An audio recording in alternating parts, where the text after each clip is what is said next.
Good morning, Excellencies, Chairs, and negotiators. Welcome to this joint press conference hosted by the two negotiating groups, the Alliance of Small Island States, AOSIS, as well as the Least Developed Countries Group on Climate Change. As you all know, AOSIS represents the interests of 39 small island and low-lying coastal developing states in international climate change, as well as sustainable development negotiations. While the Least Developed Countries Group consists of 45 countries across Africa regarding climate finance. And with that, I would like to recognize our key speakers this morning. First of all, the Honorable Minister Cedric Schuster, who is the AOSIS Chair. Thank you for joining, Honorable Minister. We also have Dr. Yusuf Nkungula, who is the Secretary for Natural Resources and Climate Change from Malawi, and is also the LDC Chair. On the panel, I also have the pleasure of introducing Evans Njewa, who is the sitting LDC Chair. And from the AOSIS side, we also have Mikai Robertson, lead negotiator on matters of climate finance. I know time is of huge constraint here, and I would like to, first of all, invite Minister Cedric Schuster to deliver your remarks. Thank you very much indeed. Thank you, Chair.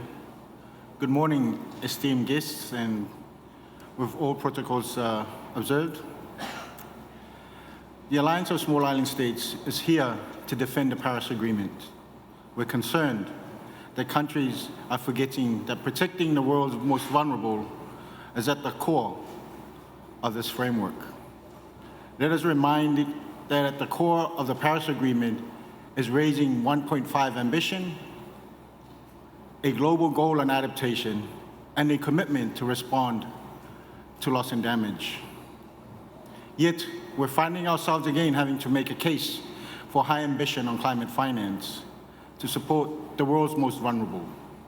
Therefore, it's imperative that NCQG follows Article 9 of the Paris Agreement, which sets out that finance shall be provided by developed countries, and that developed countries should continue to take the lead to mobilize finance.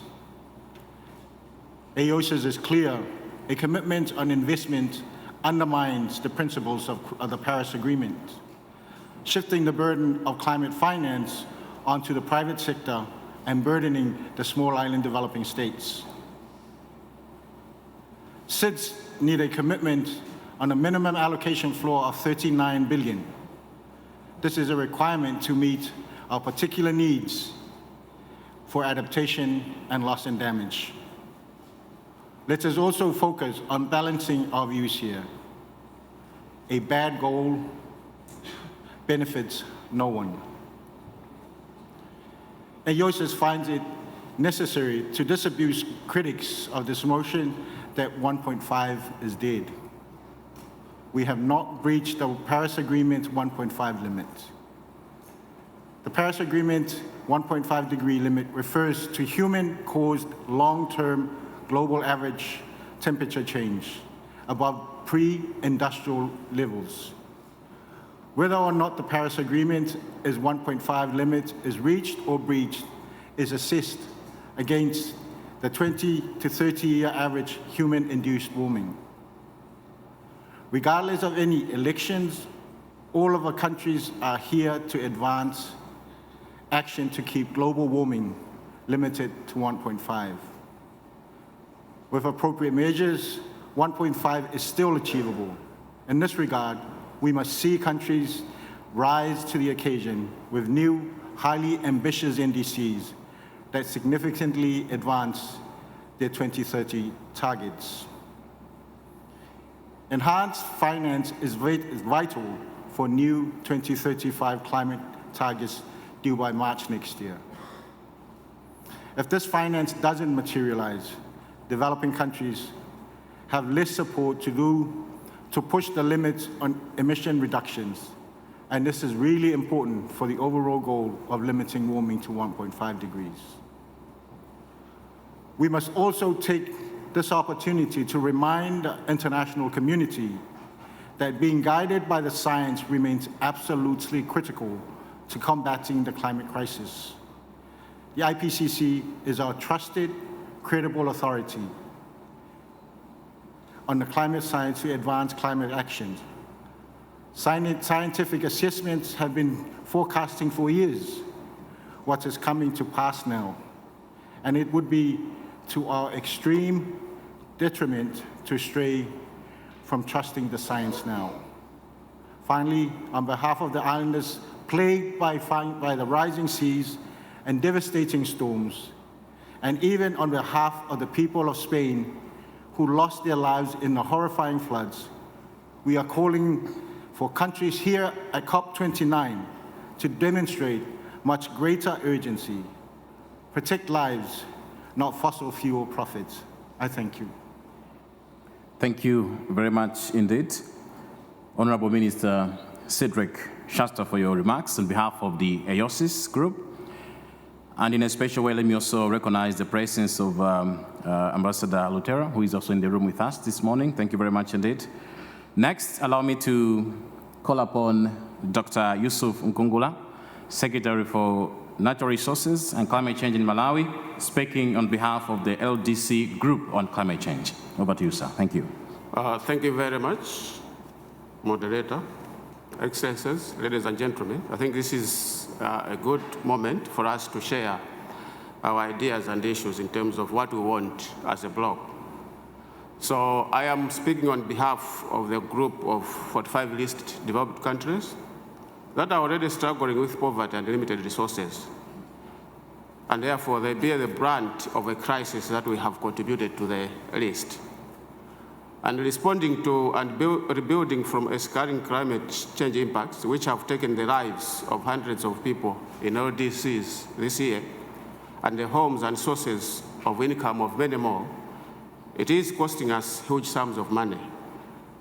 And therefore, we are paying more than our share of climate finance. This burden is forcing our governments to divert resources from essential healthcare, education, and other development needs. We are concluding the first week of our negotiation here in Baku, and at the moment, the situation is still a mixed bag, which means anything could happen, and therefore we still have to put many pieces together to ensure that our interests are put together and, of course, also are committed.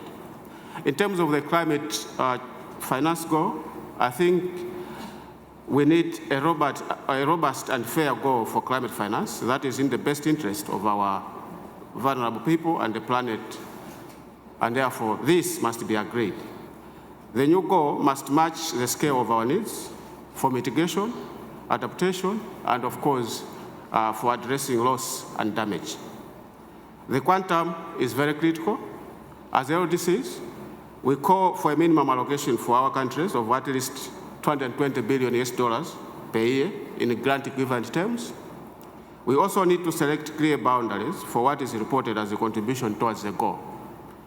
Climate change brings additional costs to our countries on top of existing challenges, so the goal should not be made through rebranding ODA as climate finance. We also don't expect loans at market rate to be called climate finance, but we need grants. That's why a common definition of climate finance is urgently needed, so that we can be confident in the delivery of finance that is new and additional, and is focused on meeting the needs of LDCs. As we represent 45 countries, and of course 1.1 billion people, we are organized, and we will fight to secure our voices to ensure that they are heard. We are aware of the evolving geopolitical situation currently, but for us, solving the climate crisis will be solving the world's biggest problem, that is breaking economies, peace, and pushing billions into poverty. We strongly believe all parties have the moral responsibility and legal mandate to facilitate climate action. As regards to limiting warming to 1.5 degrees Celsius, you may wish to know that just days ago, the World Meteorological Organization shared their state of the climate update and issued a red alert, a stark warning call that requires a response of speed and scale. Last year's global stocktake was clear that emissions must be slashed to meet the goals we set in Paris. We expect COP29 to ensure progress is made in implementing all outcomes of the global stocktake. We must, I think we have listened to the UK government committing to slash emissions by 81% by 2035. And this is a very good example of what we want to hear more of, and therefore this must be rolled into action. We don't want to have commitments that are not yet achieved, but we need commitments and promises that are rolled into action. As countries prepare their national climate plans due next year, they must include commitments to drastically reduce domestic emissions in line with 1.5 degrees Celsius pathways, and be clear on how these plans respond to the outcomes of the global stocktake. COP29 is a finance COP, and therefore it must deliver finance for the least developed countries, because this global crisis demands a cooperative global response, and this is everyone's responsibility. I thank you for your attention. Thank you very much, Dr. Yusuf Nkungula, Chair, LDC Group on Climate Change. Now the floor is open for questions to you colleagues. If you may, you can introduce yourself and make sure you keep your questions brief. Let me start with you.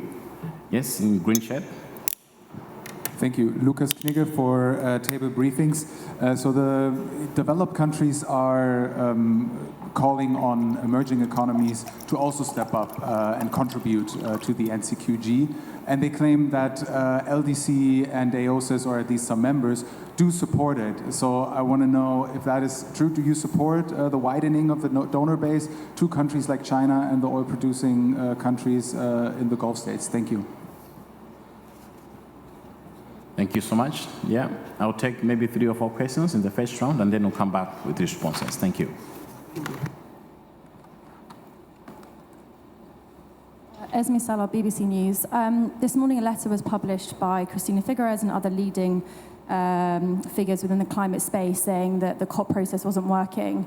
Are you concerned this could undermine the whole COP process and what you're trying to achieve here with getting a new goal for finance? Thank you. Yes, over there.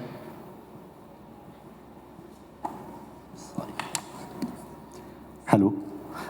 I'm Kundan Pandey from Mongav, India. I have a question regarding the grant.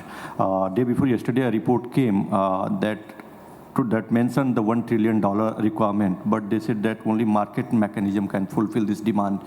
And other side, we have seen that the climate debt is also increasing. So what is your stand regarding grant and the market mechanism? All right, thank you.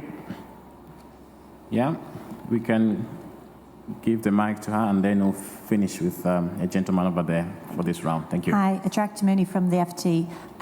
You said you're here to defend the Paris Agreement, but we have had noises that Argentina will leave the Paris Agreement, and Trump has obviously made also noises that he will leave the Paris Agreement. How worrying is it for you guys that there is this kind of noise rumbling at the moment? All right, finally here, this round. Please pass on the mic to a colleague here. Thank you. Hi, Josh Gabatis from Carbon Brief.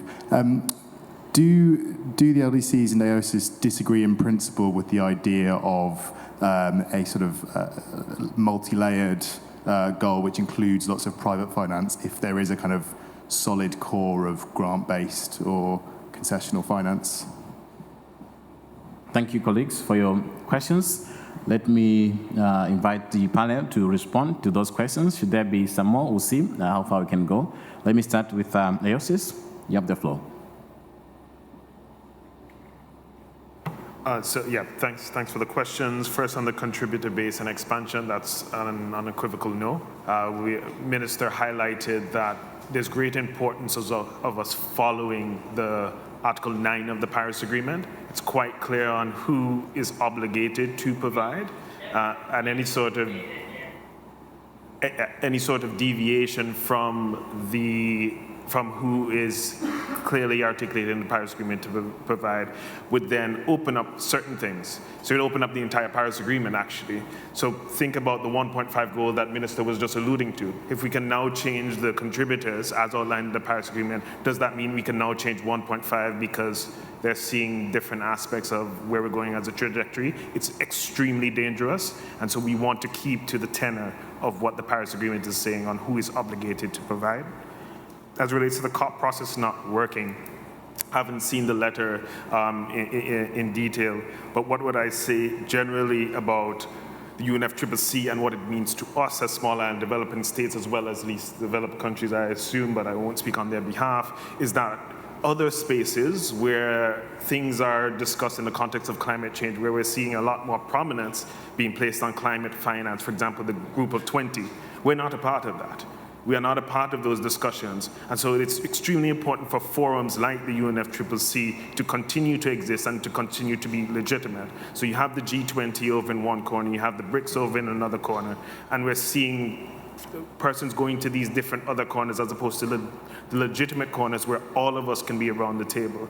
So while others may have their criticisms of the COP process, it's extremely important for us because that is the only time that our voice can be clearly heard. So we hope that they can appreciate that, even though that they may have been, as you alluded to, I think, former heads of this entire process. We hope to continue to make sure that the COP process is as efficient as possible. To the colleague in the burgundy jacket, I think you were alluding to the Stern report and the trillion that he was talking about. I actually mentioned this yesterday in kind of another discussion. It's quite interesting that there's a lot of emphasis being placed on a report by Lord Stern, who also, from my understanding, was one of the architects of the 100 billion. And actually, from my understanding, his splitting between the 100 billion of what would be provision, and you can correct me if I'm wrong and fact check, but I'm not too certain, but it was, for example, half going to public core and half going to mobilization. However, the 100 billion is currently an 85% split to provision and a 15% split to the mobilization aspects. Mobilization is really hard to guarantee. And this is why SIDS and LDCs have been calling for their minimum allocation floor, 39 per year for SIDS, 220 billion for LDCs per year as well in grant equivalent terms, being linked to the provision goal, not the mobilization goal, because we're very much so, if provision is uncertain, mobilization is even more uncertain. So that's why we need to focus on having a clear understanding of and the importance of public provisioning. And so while we appreciate that Lord Stern is quite an astute economist in the space, fool me once, shame on you, and fool me twice, right? So then, as it relates to the next one on Argentina and the US leaving the Paris Agreement, I do think that question is an interesting kind of question where, in the context of how we've been looking at it as SIDS and LDCs, is in a joint proposal that we've made, in addition to our minimum allocation floors, we've asked an invitation to the COP, so the UNFCCC itself, to reaffirm the goal in the context of the broader UNFCCC. So that will then, if you do leave the Paris Agreement, that doesn't then allow you to continue to be around the process and not be committed to the goal that others are making, right? And this is in the best interest of not only developing countries, but developed countries, because I do not see Europe being in a similar position that they were in when the US left the first time, to kind of plug that gap as well. So it's in the best interest of all to make sure that there's also, if you stay in the convention, that you continue to be committed to the new goal under the convention as well. And then the last thing is on the multi-layer question, and how we view it. We view it again in line with what the Minister was saying about Article 9, and Article 9 of the Paris Agreement being our guide. There is no mention to investments in the context of the Paris Agreement. And so we need to be very careful when we open up this scope to investments. Which investments are you talking about? Are you talking about public? Are you talking about international, private, public? There's no, if you look at the options right now, it's all over the place. right now we need to be focused on what we agreed to in Paris, which is about providing support to developing countries. If we have a discussion on investments, that has to be sometime after we have clearly agreed to this goal. So we shouldn't be mixing up the different aspects as it relates to these layers. And so AOSIS and LDCs is primarily focused on the provision and mobilization structure that we've had. So Okay. I'll stop here, thanks. Thank you very much indeed. Mekai, just to refresh, Mekai is the lead negotiator for the AOSIS group, and that's on the matters of finance. LDC? Thank you very much, moderator, and thanks to the leaders, AOSIS and LDCs. I will pick only one of the questions regarding the thought about the contribution, the sources into the NCQG, the new goal, as was, I think, raised by in the last question. So our position is that the new goal, I think this reflects on the material approach that you mentioned, is that the new goal should largely be supported by public finance, because this is what is the commitment of the developed countries to mobilize and provide, as my colleague Mikai has presented. And therefore, we need public finance that will come in form of grant money to support adaptation and loss and damage as much as we can, because adaptation is the priority and we cannot afford to support adaptation from loans. We did a mathematical assessment in a way, and as LDCs, also together with the AOSIS, we had presented to the co-chairs that at least if we got up to 70% of the mobilization and provision into and out of the new goal should come from public financing. And about approximately maybe 20% of that total should flow through the financial mechanism. This is to give us guarantee, a level of guarantee that we will get the resources, because we cannot afford to go for loans, guarantees, and the other sources. Then the other layer can come from the other sources to support investments, as our colleagues are presenting from the other side. So this is the multi-layered approach that we are looking at, and this is only two, and we have presented this even until the pre-COP when we met here last month. Thank you. I hope this addresses your concern. Thank you. Thank you very much indeed. I'll just take one last burning question and then we can close. Yeah, you have the floor, please. Yeah, just another question on the Stern report, Jake Biddle from GRIST. In the estimate of need in 2030, the report estimates that about 2/3 of the need will be for mitigation and about 10 to 15% will be for adaptation and loss and damage, respectively. I'm just wondering if you have thoughts on those numbers and where, percentages might want to land in the NCQG negotiations. Thank you. Can we respond to that?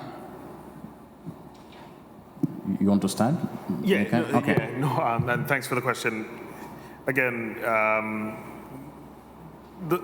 typically, especially those numbers are quite biased on the input and the data and the information that they can have of understanding costed needs. And so we just have more figures in the context of mitigation as opposed to adaptation and loss and damage. It also does not value the fact that when you're looking at non-economically valued issues like cultural heritage, health, all of these other aspects, economists are really bad at valuing that, right? And the needs to, I guess, respond to that and sort of make those systems resilient. That doesn't mean that they don't need the type of financing. And so as UNFCCC, we do need to make sure that in this support goal, primarily about public financing is that we use public financing where private financing especially cannot go, and don't seek to venture in, which is adaptation, but most definitely for responding and addressing to loss and damage. All right, thank you very much indeed. Not too sure if Evans, you want to respond to that, or we can. You're comfortable. Thank you. All right. So, colleagues, that's the end of our engagement this morning. We'd like to appreciate you for coming and wish you well in Baku. We'll see you around. If you want one-on-one interviews, we're here to facilitate. And there is Andy over there, my colleague. You can also reach out to him on behalf of the AOSIS. Thank you, Minister Shastam, Mekai, Dr. Nkungula, and Evans. Let's have a good day. Thank you very much indeed. Of course, my name is Matthews Malata, your moderator. Thank you.